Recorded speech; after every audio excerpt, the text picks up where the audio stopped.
पुनरपि मरणं पुनरपि जननी जठरे शयनम् इह संसारे बहुदुस्तारे कृपया पारे पाहि मुरारे भज गोविन्दं गोविन्दं भज मूढमते पुनरपि जननं पुनरपि मरणं पुनरपि जननी जठरे शयनಂ ಪುನಃ ನಾವು ಹುಟ್ಟುತ್ತೇವೆ ಮತ್ತೆ ಸಾಯ್ತೇವೆ, ಮತ್ತೆ ಹುಟ್ಟುತ್ತೇವೆ ಮತ್ತೆ ಸಾಯ್ತೇವೆ. ಹೇಗೆ ಅಂತ ಹೇಳಿದರೆ ಸಮುದ್ರದೊಳಗೆ ಒಂದು ಎಷ್ಟೋ ಕೊಂಡದ ನೀರು ಬರ್ತೈತಲ್ರಿ, ಬಂದ ಕೂಡಲೇ ಅಲ್ಲಿ ದೊಡ್ಡ ದೊಡ್ಡ ಬುರುಗಂಗೆ ನೊರೆಗಳ ಇಲ್ಲಿಂದ ಇದು ಗುಳ್ಳಿ ಆಗಿರ್ತಾವೆ ನೋಡ್ರಿ. ಅವು ಗುಳ್ಳಿ ಪಟ್ಟಂತ ಹೊಡಿತಾವು, ಮತ್ತು ಹೇಳ್ತಾವು, ಮತ್ತು ಹೊಡಿತಾವು, ಮತ್ತು ಹೋಗ್ತಾವೆ, ನೀರು ಆಗ್ತಾವೆ. ಹಂಗೆ ಈ ಶರೀರನೂ ಸಹಿತ ನೀರಿನ ಮೇಲಿನ ಗುಳ್ಳೆ ಅಂತೇರಿ ಇವು. ಯಾವಾಗ ಪಟ್ಟಂತ ಗೊತ್ತಿಲ್ಲ, ಮತ್ತು ಹುಡ್ತೇವೆ. ಮತ್ತು ಆದರೆ ಇದರಲ್ಲಿರುವ ತತ್ವ ಮಾತ್ರ ಬದಲಾಗಂಗಿಲ್ಲ ರೀ. ನೀರು ಇದ್ದೇ ಇರ್ತೈತಿ, ಆದರೆ ನಮ್ಮದು ವಾಸನಾಗೆ ತಕ್ಕಂಗೆ ಹೊಸ ಶರೀರ ಧರಿಸ್ತೇವೆ ರೀ ನಾವೆಲ್ಲ. ಅದಕ್ಕಾಗಿ ಯಾರ್ದು ಋಣವನ್ನು ತಿನ್ನಬಾರ್ದಿರ್ತೀವಿ. ಋಣ ಇದ್ರೆ ನಾವು ಮತ್ತೆ ಪುನರ್ಜನ್ಮಕ್ಕೆ ಬರ್ತೇವೆ ಅಂತ ಹೇಳ್ತಾರೆ. ಒಂದು ಊರೊಳಗೆ ರೀ ಈಗ ನಾವೆಲ್ಲ ಇದಕ್ಕೆ ಹೋಗ್ತೇವೆ ನೋಡ್ರಿ, ಋಷಿಕೇಶದೊಳಗೆ ರೀ. ಅಲ್ಲೇ ಋಷಿಕೇಶದೊಳಗೆ ನಾವು ಹೋದ್ರೆ ಒಂದು ದಿನದ ಭಂಡಾರ ಅಂತಿರ್ತೈತ್ರಿ. ಅಲ್ಲಿ ಭಂಡಾರ ಅಂತ ಹೇಳಿದ್ರೆ ಅಲ್ಲಿ ಎಷ್ಟು ಆಶ್ರಮ ಅದಾವಲ್ರಿ, ಎಷ್ಟು ಗೊತ್ತಿದ್ದ ಸನ್ಯಾಸಿಗಳದಾವಲ್ರಿ. ಅವ್ರದ್ದೊಂದು ಈಗ ವಾಟ್ಸಪ್ ಗ್ರೂಪ್ ಮಾಡಿರ್ಬೇಕ್ರಿ. ಮೊದಲು ಹೋಗಿ ಕರೆದು ಬರ್ತಿದ್ದರ್ರಿ, ಆಶ್ರಮ ಹೋಗಿ ಕರೆದು ಬರ್ತಿದ್ರು. ಈಗಿಲ್ಲ, ಒಂದು ವಾಟ್ಸಪ್ ಹಾಕಿಬಿಟ್ರೆ ಅಷ್ಟು ಸನ್ಯಾಸಿಗಳು ಬರ್ತಾರ್ರಿ.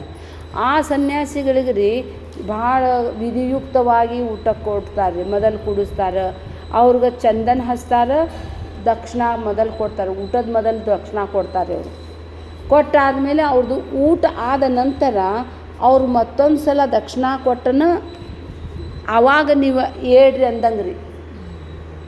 ಅಂದರೆ ಜ್ಞಾನಿಗಳಿಗೆ ಅಷ್ಟು ಗೌರವ ಕೊಡುವಂಥ ಒಂದು ಪ್ರಥಾರ ಅದು.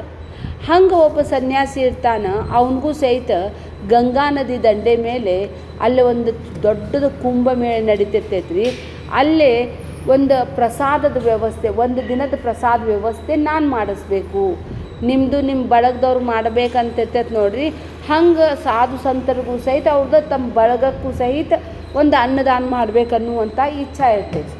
ಆವಾಗ ಅವನೇನು ಮಾಡ್ತಾನೆ, ಎಲ್ಲಿಂದ ತರಬೇಕ್ರಿ ಸನ್ಯಾಸಿಗಳಿಗೇನು ಏನು ಅಂಗಡಿ ಇರೋಂಗಿಲ್ಲ, ಏನು ಹೊಲ ಇರೋಂಗಿಲ್ಲ, ಏನು ಬಾಡಿಗೆ ಬರೋಂಗಿಲ್ಲ. ತಾವು ಪ್ರವಚನ ಮಾಡಬೇಕು, ಅದರ ಬಂದಿದ್ದದು ಗುರುದಕ್ಷಿಣೆದೊಳಗೆ ತಮ್ಮ ಜೀವನೋಪಾಯ ಮಾಡ್ಕೋಬೋದು.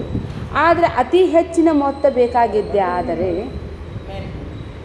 ಅತಿ ಹೆಚ್ಚಿನ ಮೊತ್ತ ಏನಾದರೂ ಕಾರ್ಯಕ್ರಮ ಮಾಡಬೇಕಂತೇಳಿದ್ರೆ ತಮ್ಮ ಶಿಷ್ಯರಲ್ಲೇ ಕೇಳಬೇಕ್ರಿ ಅವರು.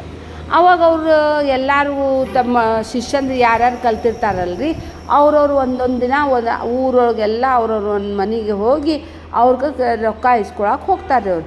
ಹಿಂಗೆ ನಾವೆಲ್ಲ ಭಂಡಾರ ಮಾಡೋರಿದ್ದೇವೆ.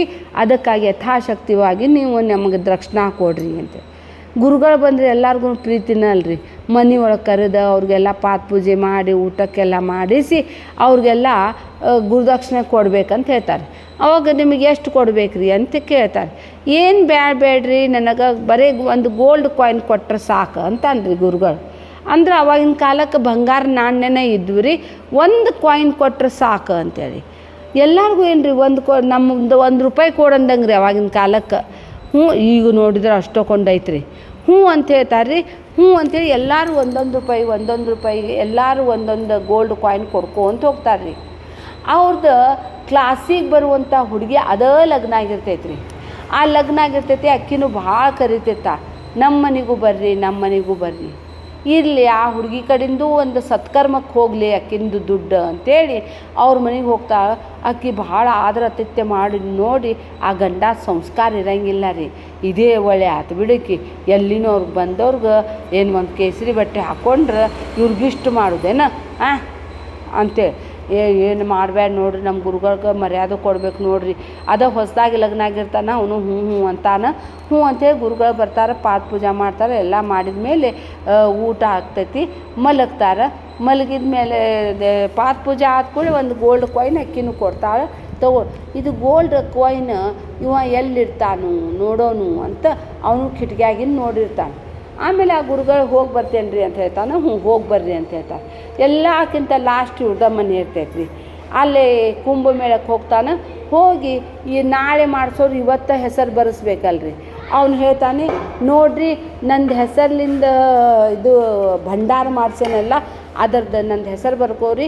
ನಾಳೆ ಭಾಳ ಚಲೋ ಮಾಡಿಸ್ರಿ, ನೀವು ಪುರಿ ಮಾಡಿಸ್ರಿ, ಲಾಡು ಮಾಡಿಸ್ರಿ, ಸ್ವೀಟ್ ಗುಲಾಬ್ ಜಾಮೂನ್ ಮಾಡಿಸ್ರಿ, ಭಾಳ ಚಲೋ ಐಟಮ್ ಎಲ್ಲ ಸಿಲೆಕ್ಟ್ ಮಾಡಿಕೊಡ್ತಾರೆ ರೀ. ಅವ್ರು ಕೊಡುವಷ್ಟು ರೊಕ್ಕಕ್ಕೆ ತಕ್ಕಂಗೆ ಅವರು ಮಾಡ್ತಾರೆ ರೀ. ಆಮೇಲೆ ಮಾಡಿಕೊ ಎಲ್ಲರೂ ಸಾಧು ಸಂತರು ಎಲ್ಲರೂ ಊಟ ಮಾಡಿ ಸಂತೋಷ ಆಗಿ ಆಶೀರ್ವಚನ ಮಾಡಿ ಎಲ್ಲರಿಗೂ ಸತ್ಕಾರ ಮಾಡ್ಬೇಕಂಥೇಳಿ ಎಲ್ಲರೂ ಕುಂತಿರ್ತಾರೆ. ಈ ಮಾಡಿಸಿದ ಸಾಧುಗೆ ಒಂದು ಸನ್ಮಾನ ಮಾಡೋಣಂತೆ ಕುರ್ಚಿ ಮೇಲೆ ಕುಡಿಸಿ ಇವ್ರಿಂಥ ದೊಡ್ಡ ಎಲ್ಲರಿಗೂ ಊಟಕ್ಕೆ ಹಾಕ್ಯಾರ, ಇವ್ರು ನಿಮ್ಮ ಮುಂದೆ ಇವ್ರು ರೊಕ್ಕ ಪೇಡ್ ಮಾಡ್ತಾರೆ ನೋಡ್ರಿ ಅಂತ ಹೇಳ್ತಾರೆ. ಹ್ಞೂ ಅಂತಂದ್ರಿ ಆ ಸಾಧು. ಅವನು ತನ್ನ ಕೈಯಾಗ ಒಂದು ಸ್ಟಿಕ್ ಇರ್ತೈತೆ ನೋಡ್ರಿ, ಅದು ನಡು ಪೋಕಳ್ ಇರ್ತೈತೆ ರೀ. ಅದ್ರಾಗ ಯಾರ್ಯಾರು ಕೊಡ್ತಾರಲ್ರಿ ಒಂದು ಕಾಯಿನ್ಸ್ ಹಾಕೋದು, ಅದು ತಿರುಗಿಸೋದು, ಜೊತೆಗೆ ತೊಗೊಂಡು ಹೋಗೋದು, ಜೊತೆಗೆ ತೊಗೊಂಡು ಬರೋದು. ಇದಕ್ಕೆ ಏನು ಸುಟ್ಕೇಸ್ ತೊಗೊಂಡು ಹೋದಂಗೆ. ಇದ್ರಾಗ ಎಲ್ಲರೂ ಹಾಕಿದ್ದ ದುಡ್ಡು ಅದಾವು. ಈಗ ನಾನು ಇದ್ರಾಗ ಕೊಡ್ತೇನೆ, ಬೇಕಾದಷ್ಟದ ಮತ್ತು 4 ದಿನದ್ದು ಊಟ ಕೊಡ್ಬೋದು ನೀವು ಅಂಥೇಳಿ ಹಿಂಗೆ ಮಾಡಿ ತೆಗಿಯಪ್ಪ ಇದು ಅಂತ ಹೇಳ್ತಾನೆ. ಅವ್ನು ತೆಗೀರಿ ಹಿಂಗೆ ಸುರಿತಾನು, ಎಲ್ಲ ಕಲ್ಲ ಇರ್ತಾವ್ರಿದ್ರ. ಎದಿನ ಹೊಡಿತೈತ್ರಿ ಒಂದು. ಎಲ್ಲಿ ಹೋದು ತಮ್ಮ ದಿವ್ಯ ದೃಷ್ಟಿನ ನೋಡ್ತಾರ್ರಿ. ಲಾಸ್ಟ್ ಮನೆಗೆ ಅವ್ರದ್ದ ಮನೆಗೆ ಬಂದಿರ್ತಾನಲ್ಲ, ಆ ಗಂಡ ಕಿಟಕಿಲಿಂದ ನೋಡ್ತಿರ್ತಾನಲ್ರಿ. ಇವನ್ನೆಲ್ಲ ಕಾಯಿನ್ಸ್ ಇದು ಲಾಸ್ಟ್ ಅಂಥೇಳಿ ಅವರು ಒಂದು ಕೊಟ್ಟಿದ್ದ ಕಾಯಿನ್ಸ್ ಎಲ್ಲ ಸುರಿದು ಎಲ್ಲ ಎಣಿಸಿ ಅದ್ರಾಗ ತುಂಬುದು ನೋಡಿರ್ತಾನ್ರಿ. ಅವ್ನು ಬಾತ್ರೂಮಕ್ಕೆ ಹೋಗೋದ್ರೊಳಗನ ಅವು ಎಷ್ಟಿರ್ತಾವೆಲ್ಲ ತಗೊಂಡು ಕಲ್ಲು ಹಾಕಿ ಕೊಟ್ಬಿಟ್ಟಿರ್ತಾವೆ. ಎಲ್ಲರೂ ಹಾಹಾಕಾರ ಆಗ್ತೈತಿ. ಇಷ್ಟು ಮೋಸ ಮಾಡೋದು ಸನ್ಯಾಸಿಯಾಗಿ ಇಂಥವ ಅಂದ್ಕೊಳ್ಳಿ ಅವನ ಮನಸ್ಸು ಭಾಳ ನೊಂದು ಬಿಡ್ತೈತಿ. ಅವನು ಹೋದವನ್ನ ಗಂಗಾ ನದಿಯೊಳಗೆ ಬಿದ್ದು ಹೋಗ್ಬಿಡ್ತಾನೆ. ಸತ್ತು ಹೋದ್ಮೇಲೆ ಸ್ವಲ್ಪ ದಿನ ಆಗ್ತೈತ್ರಿ. ಸ್ವಲ್ಪ ದಿನ ಆದಮೇಲೆ ಆಕಿ ಕಲ್ಲು ಹಾಕಿದ್ರೆ ನೋಡ್ರಿ, ಅವ್ರ ಮನೆಯೊಳಗೆ ಹುಟ್ತಾನ್ರಿ. ಅವನು ಹುಟ್ಟಿದ್ದಕ್ಕೆ ಮತ್ತು ಇಷ್ಟೊಂದು ಗೋಲ್ಡ್ ಕಾಯಿನ್ ಬಂದಿದ್ದಕ್ಕೆ ಶ್ರೀಮಂತ ಆಗಿಬಿಟ್ಟಿರ್ತಾರೆ ರೀ. ಅವ್ರು ಭಾಳ ದೊಡ್ಡ ಬಿಸ್ನೆಸ್ ಮಾಡಿ ಆಮೇಲೆ ಮಗ ಹುಟ್ಟಿದ ಮೇಲೆ ಇನ್ನೂ ಶ್ರೀಮಂತ ಆಗ್ತಾರೆ. ಶ್ರೀಮಂತ ಆದ ಕೂಡಲೇ ಆ ಹುಡುಗ 25 ವರ್ಷದವನು ಆಗ್ತಾನೆ. ಇವನ ಅಪ್ಪ ಮುದುಕಾಗ್ತಾನೆ. ತಗೋಯಪ್ಪ ನಿನಗೆ ಎಷ್ಟು ಚಾವಿ ತಗೋ, ನೀವು ಮಂತನ್ನು ನಡೆಸ್ಕೊಂಡು ಹೋಗ, ನಾ ಆರಾಮ್ ರಾಮಕೃಷ್ಣ ಅನ್ಕೊಂತ ನೀವು ಕೊಟ್ಟಿದ್ರೊಳಗೆ ಆರಾಮಿರ್ತೇನೆ ನಾನಂತೆ ಅಪ್ಪ ಕೂಡ್ತಾನೆ. ಯಾವಾಗ ಅವ್ನ ಕೈಯಾಗ ಚಾವಿ ಬರ್ತೈತೆ ನೋಡ್ರಿ, ಅದು ಚಾವಿ ತೊಗೋತಾನೆ. ಅಲ್ಲಿ ಎಷ್ಟು ರೊಕ್ಕ ಇರ್ತೈತೆ ನೋಡ್ರಿ, ಅಷ್ಟು ರೊಕ್ಕ ತೊಗೋತಾನೆ. ಕುಂಭಮೇಳ ನಡೆದಿರ್ತೈತ್ರಿ. ಮತ್ತೊಂದು ಸಲ ಊಟ ಹಾಕಿಸ್ತಾನೆ ರೀ. ಅವ ಊಟ ಹಾಕಿಸಿ ಕೈಯಾರೆ ತಂದ ದಕ್ಷಿಣ ಕೊಟ್ಟು ನಾನು ಋಣಮುಕ್ತನಾದೆ ಅಂಥೇಳಿ ಅಲ್ಲೇ ಪ್ರಾಣ ಹೋಗ್ತೈತ್ರಿ ಅವನು. ಅಂದರೆ ಜೀವನದಲ್ಲಿ ನಾವು ಯಾರ್ದೂ ರೊಕ್ಕ ತಿನ್ನಕ್ಕೆ ಹೋಗಬಾರ್ದ್ರಿ. ತಿಂದರೆ ಅವ್ರ ಮನೆಯಲ್ಲಿ ಮಕ್ಕಳಾಗಿ ಹುಟ್ಟಿ ಅವ್ರ ಮನೆಯೊಳಗೆ ಮಕ್ಕಳಾಗಲಿಲ್ಲ ಅಂದ್ರೆ ದತ್ತಕ್ಕೆ ಪುತ್ರ ಅವನು ಶತ್ರುನೂ ಬರ್ತಾನೆ ರೀ.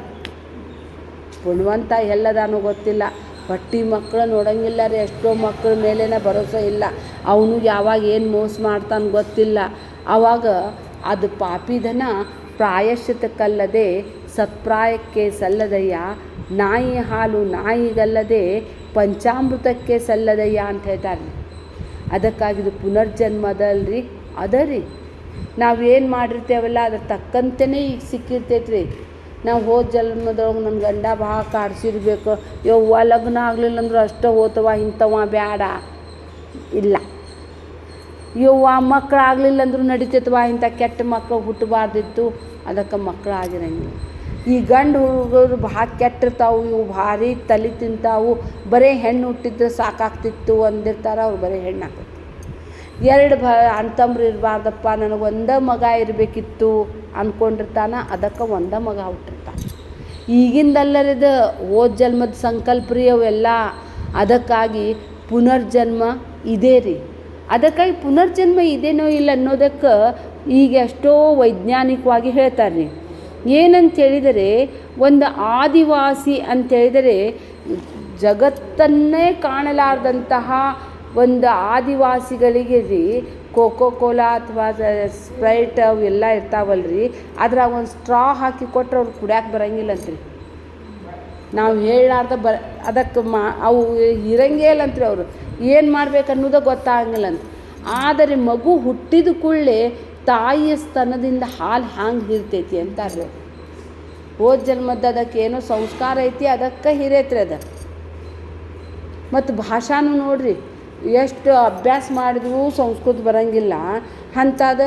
ಯಾರ ಮನೆ 2 ವರ್ಷದ ಮಗು ಎಲ್ಲ ಕಲಿತಿರ್ತೈತಿ ರೀ. ಅದು ಹ್ಯಾಂಗೆ ಕಲಿತೈತೋ ಏನು, ಕೂಡಂದ್ರೆ ಕೂಡ್ತೈತಿ, ಹೇಳಂದ್ರೆ ಹೇಳ್ತೈತಿ, ನಾವು ಮಾಡ್ದಂಗೆ ಮಾಡಾಕತ್ತೈತಿ ರೀ. ಅಂದರೆ ಪುನರ್ಜನ್ಮ ಇದೆ ರೀ. ಪುನರ್ಜನ್ಮದಿಂದ ನಮಗೇನು ಗೊತ್ತಾಗ್ತೈತಪ್ಪ ಅಂದ್ರೆ ನಮ್ಮ ಕೈಯಾಗ ಏನಿಲ್ಲ ರೀ. ನಾವು ಹೋದ ಜನ್ಮದೊಳಗೆ ಏನು ಮಾಡೇವಲ್ಲ ಅದ ಉಣ್ಣಾಕತ್ತೀವಿ. ನಾವೇನು ಬಿತ್ತಿದ್ದನ್ನು ಬೆಳೆದಕ್ಕೋ, ನಾವೇನು ಬಿತ್ತುತ್ತೇವಲ್ಲ ಅದನ್ನು ತಿಂತೇವೆ. ನಾವು ಬಿತ್ತೇವಿ ಬೇವಿನ ಮರ